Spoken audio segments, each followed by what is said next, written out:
విరిగిపోయిన సంబంధాన్ని ఎలా సరిచేయొచ్చు. ఇది వివరించడానికి ఒక నిజమైన కథ చెప్తాను. ఒక తండ్రి మరి కుమారునికి ఒక వ్యాపారం ఉండేది. అలా ఆ కుమారుడు తన తండ్రికి సహాయపడుతూ ఉండేవాడు. అది సంవత్సరానికి సుమారు 10 కోట్ల ఆదాయాన్నిచ్చే ఒక మంచి వ్యాపారం. ఆ కుమారుడు చాలా నిజాయితీగా మరియు సహాయకరంగా ఉన్నట్టు కనిపించాడు. తండ్రి కొడుకును గూర్చి గర్వపడేవాడు. నా తర్వాత ఈ బిజినెస్ అంతా తానే చూసుకోబోతున్నాడు, ఈ స్థాయి నుండి మరో స్థాయికి తీసుకెళ్తాడు. అయితే ఈ కుమారుడు చెడు సాంగత్యాల్లో పడ్డాడు. ఇంకా ఏవేవో జరిగాయి.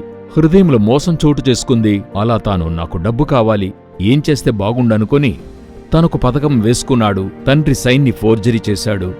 అలా బ్యాంకుకి తీసుకెళ్లి మరియు పెద్ద మొత్తంలో డబ్బును తీసుకున్నాడు. పెద్ద మొత్తం అంటే నిజంగా పెద్ద మొత్తం. 10 కోట్ల వ్యాపారంలో మీరు సగం డబ్బు 5 కోట్లు తీసేస్తే అది చాలా పెద్ద మొత్తం. అలా డబ్బంతా కూడా తీసేయడం అయ్యింది. రుణాలు చెల్లించలేకపోయారు. ఆ వ్యాపారము అట్లే దివాలా తీయబడింది. వ్యాపారం మూతబడింది. ఆ తండ్రి అయితే పూర్తిగా కృంగిపోయాడు. ఆ తర్వాత ఏం జరిగిందనే కోణంలో పరిశీలించారు. తన సొంత కుమారుడే ఈ పని నేరుగా చేశాడని తెలిసిన తండ్రి ఎంతో బాధతో అదిరిపోయాడు. కాని ఏం చేయగలడు? తన కుమారుడు ఈ విధంగా చేశాడని తనలో తాను ఎంతో సంఘర్షణకు గురి అయ్యాడు. దీనితో ఎలా వ్యవహరించగలను? అప్పుడు ఒకరు సలహా ఇచ్చారు. అతను నీ కుమారుడు, నీ జీవితాన్ని కొనసాగించాలి, దాన్ని వదిలేయి.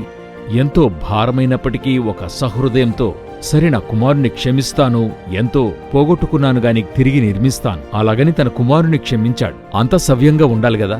కాని అలా లేదు. కుమారుడు క్షమించబడ్డాడు. తాను గ్రహించిందేంటంటే తండ్రిని సంధించలేకపోతున్నాడు. చూడండి, తండ్రి క్షమించాడు. తన తండ్రికి ముఖం చాటేస్తున్నాడు. తనతో డైనింగ్ టేబుల్లో కూర్చోవడం లేదు, తనతో ఫోన్ కాల్స్ చేయడం లేదు. కాబట్టి ఇదొక క్షమించబడిన సంబంధమైనప్పటికీ సాధారణంగా లేకుండా పోయింది. కాని ఒకరోజు కుమారుడు ఏదో సరిగ్గా లేదని గ్రహించుకున్నాడు. మరి ఇంతకుముందు వారి సంబంధము ఇటువంటిదిగా లేదు. తనే ముందుకెళ్ళి చెప్పాడు, నానా, ఏదో బాగలేదు.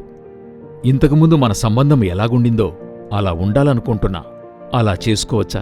ఆ విధంగా క్షమాపణ మాత్రమే కాదు, వారి ప్రయాణములో సమన్వయం ఏర్పడింది. వారి సంబంధాన్ని, వారి నమ్మకాన్ని పెంచుకున్నారు. అలా వారి సంబంధము మరో స్థాయికి వెళ్ళింది. అదే కలిసి ఉండే మార్గాన్ని సూచిస్తుంది. అలా ఆ తండ్రి కుమారుల మధ్య ఒక సమన్వయం ఏర్పడినప్పుడు ఈ సమన్వయం వారిని మరో స్థాయికి, వారి 10 కోట్ల వ్యాపారాన్ని తీసుకెళ్ళింది. వారి బంధం మరొక 100 కోట్లకు తీసుకెళ్ళింది. వారిద్దరూ కలిసి ప్రయాణం చేశారు. ఇదే వారి సమన్వయములోని ఒక ఆశీర్వాదం. ఈ సమన్వయాన్ని పూర్తిగా చూసినట్లయితే మనం సాధారణంగా క్షమాపణ గురించి మాట్లాడతాం. కాని క్షమాపణ మాత్రమే కాదు, సమన్వయము కూడా. శిలువలో యేసు క్షమాపణకై పూర్తి క్రయధనాన్ని చెల్లించాడు. ఆయన క్షమాపణ మాత్రమే కాదు, దేవునితో సమాధానానికైన మార్గాన్ని తెరిచాడు. అదే ఆయన చేయాలనుకున్నాడు.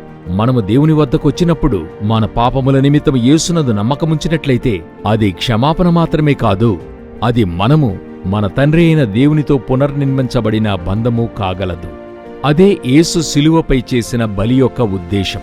కాబట్టి మనం ఈ బలిని నిజంగా అర్థం చేసుకుంటే మనము క్షమాపణ మరియు సమాధానం నిమిత్తం పనిచేస్తాం. ఈ సందేశం అర్థం చేసుకుంటే, మీరు నిజంగా అర్థం చేసుకుంటే మనమిలా తీసుకుందాం. చూడండి, మీరు కూడా ఆ సమాధానానికి కారకులు కాగలరు.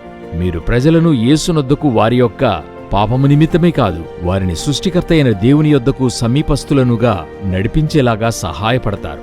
అలా చేసినప్పుడు అనేకులకు ఆశీర్వాదంగా ఉంటారు. God bless you.